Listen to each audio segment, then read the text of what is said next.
بسم الله الرحمن الرحيم والفجر وليال عشر والشفع والوتر والليل إذا يسر هل في ذلك قسم لذي حجر ألم تر كيف فعل ربك بعاد إرم ذات العماد التي لم يخلق مثلها في البلاد وثمود الذين جابوا الصخر بالواد وفرعون ذي الأوتاد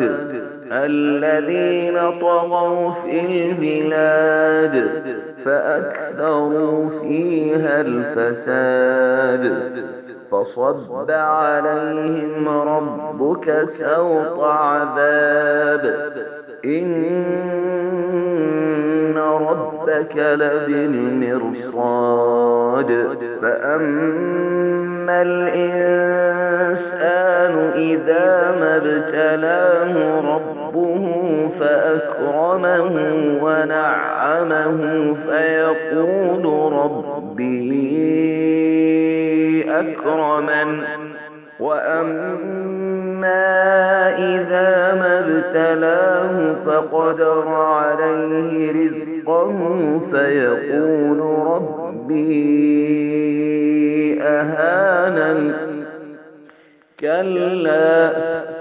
بل لا تكرمون اليتيم ولا تحاضون على طعام المسكين وتأكلون التراث أكلا لما وتحبون المال حبا جما كلا إذا دكت الأرض دكا دكا وجاء ربك والملك صفا صفا وجيء يومئذ بجهنم يومئذ يتذكر الإنسان وأنى له الذكرى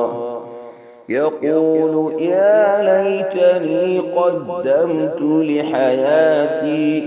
فيومئذ لا يعذب عذابه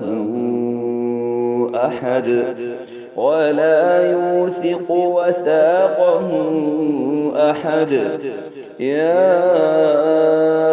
أيتها النفس المطمئنة ارجعي إلى ربك راضية مرضية فادخلي في عبادي وادخلي جنتي